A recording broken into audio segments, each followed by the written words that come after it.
cricket খেলি ভাল পাইছিল তেওঁ অগ্নিসাক্ষীৰে মিঠা মিঠা লগনত জিলিকি উঠিছিল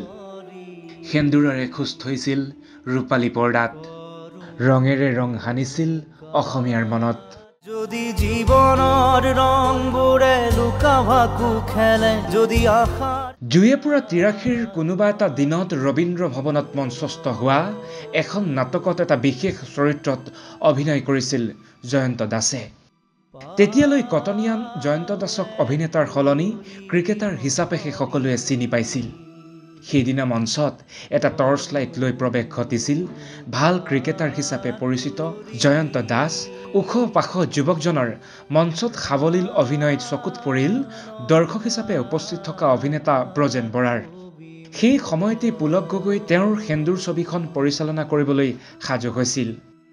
বিশিষ্ট অভিনেতা ব্ৰজেন বৰাই পুলক গগৈক জয়ন্ত দাসৰ কথা ক'লে আৰু পাৰিলে সেন্দুৰত কাষ্টিং কৰিব পাৰে বুলিও ক'লে পুলক গগৈ সেন্দুৰত কাষ্টিং কৰিলে জয়ন্ত দাসক তাৰ পাছতেই অসমৰ চলচ্চিত্ৰ প্ৰেমীয়ে লাভ কৰিলে ইতিহাসৰ এজন অন্যতম সুদক্ষ অভিনেতাক সেন্দুৰৰ জৰিয়তে আৰম্ভ কৰা নিজৰ চলচ্চিত্ৰ কেৰিয়াৰত পিছলৈ সংযোগ ঘটিল অজস্ৰ ছবিৰ নাম এফালে ৰাস আনফালে ইংৰাজীৰ নতুন বছৰক আদৰাৰ প্ৰস্তুতি আৰু খ্ৰীষ্টমাছক লৈ ৰাজ্যবাসী ব্যস্ত হৈ থকাৰ সময়তেই এটা খবৰে সকলোকে উদ্বিগ্ন কৰি তুলিলে খবৰটো আছিল অভিনেতা জয়ন্ত দাস চিকিৎসাধীন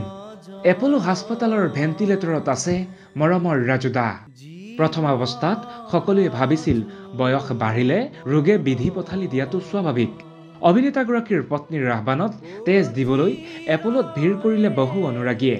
চৰকাৰেও চিকিৎসাৰ খৰচ বহনৰ ঘোষণা কৰিলে কিন্তু অভিনেতাগৰাকীৰ স্বাস্থ্যৰ অৱস্থা অধিক জটিল হৈ গৈয়ে থাকিল লাহে লাহে চিকিৎসকৰ হাতৰ পৰা আঁতৰি নেদেখাজনৰ কান্ধত পৰিল ক্ষণবোৰ